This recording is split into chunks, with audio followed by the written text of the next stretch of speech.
I'm Alex Pope. I worked at NASA from '63 to '07. I retired in '07, and I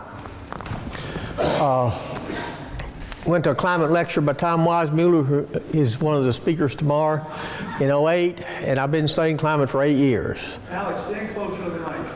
There you go. Yeah. That's it. Speak into that microphone. Into that one. That's it. Okay. So I've studied climate for 8 years, and I'm going to tell you some of what I've learned. Okay, in this presentation, I'm going to tell you why ice on land and ice extent are the most important parameters that regulate temperature. When I first read about this conference, I read about these things that influence climate, and we were supposed to discuss these here. Well, I looked at all of those, and all of these things, most all of these things have small influences on climate, and all of them need powerful feedbacks to help it. The biggest feedback that most of them use is ice extent. So I add ice extent as the most important parameter to regulate temperature, and I add ice volume on land as the most important parameter to regulate ice extent.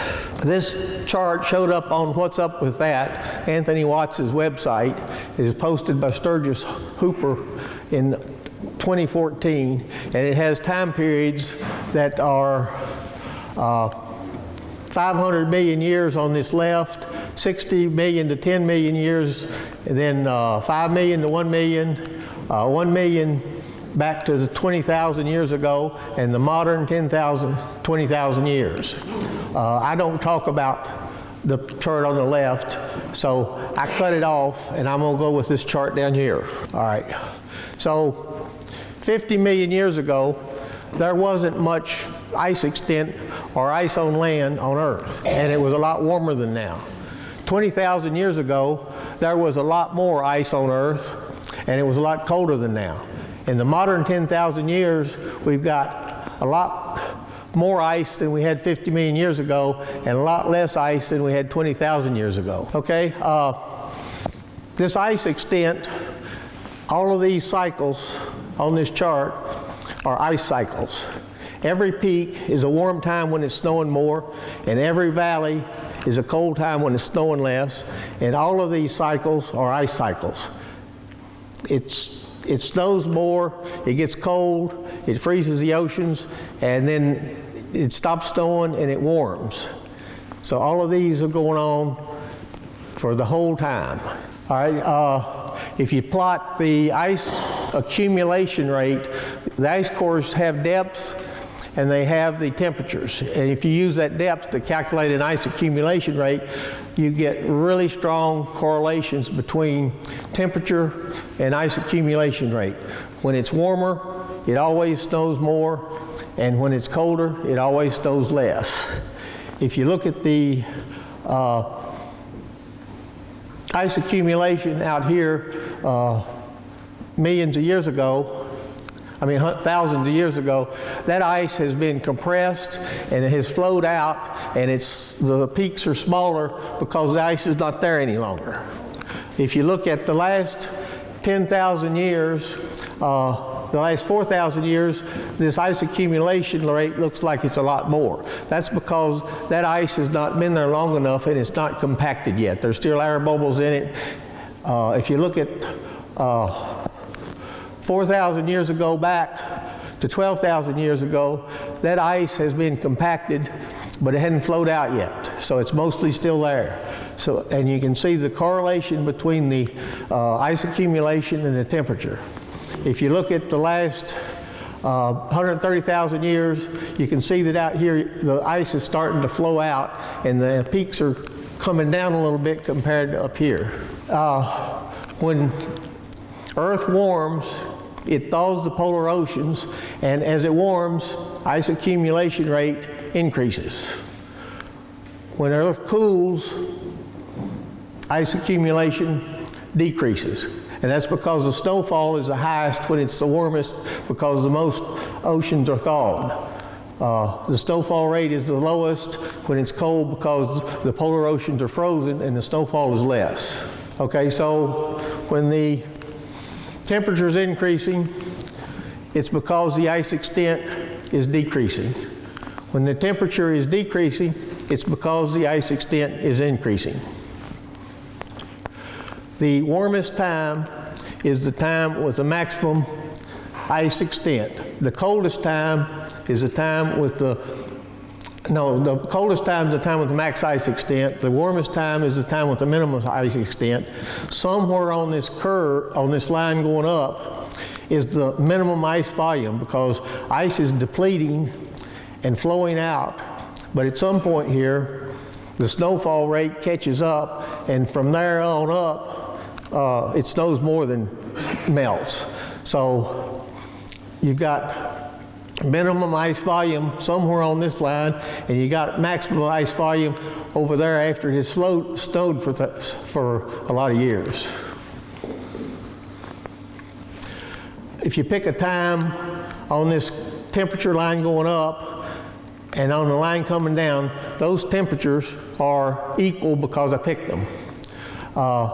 The snowfall accumulation rate on this side going up and that side coming down is about the same, because the accumulation rate is a function of temperature.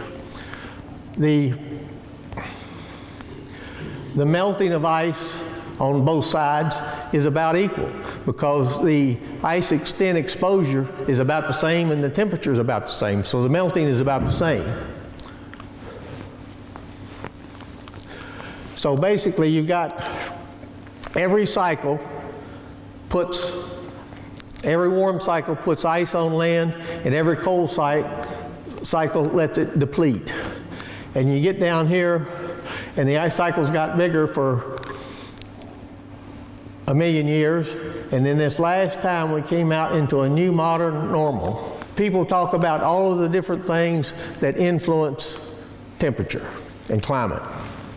And they talk about solar cycles, Milankovitch cycles, cosmic cycles, volcanoes, and I'm saying that ice extent is the important cycle. Well, a few days ago I had a realization. This is a dynamic system that's vibrating, and you can see that the variance is getting bigger and bigger and bigger. And all of a sudden, it stops doing that. Every one of these cycles took ice out of the water out of the ocean and put it on land. It put some on Antarctica and Greenland, the mountain glaciers where it didn't melt. It put some on temperate temperature regions where it did melt. But every cycle took some of the water out of the ocean and didn't put it all back. When you get right down here 20,000 years ago, and we warmed out of the last major ice cycle, there wasn't enough water still in the ocean for another major ice cycle. So that's why we have this new normal. That's temperature. The dark blue is temperature from the ice cores in Antarctica, and the light blue is temperatures from ice cores in Greenland. And they're in the same bounds with the same variance for 10,000 years. That's the new normal. Everybody talks about their own causes for climate change.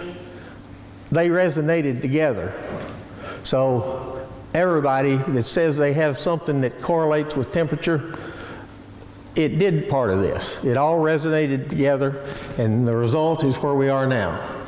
Leighton Stewart calls that, he has a book, Fire, Ice, and Paradise. This is his paradise. That's where we are now. When the oceans are warm, it snows more, and the ice builds up and spreads out, makes it cold. When the oceans are cold, it freezes and it snows less, and the sun takes away ice every year that it gets warm. 2,000 years ago there was a Roman warm period, and then it got cold. 1,000 years ago there was a medieval warm period, and it got cold. We call that the Little Ice Age. It's warm now because it's supposed to be. It's a natural cycle, and we didn't cause it. And the CO2 just makes the green stuff grow better. They got to scare us so they can tax and control us.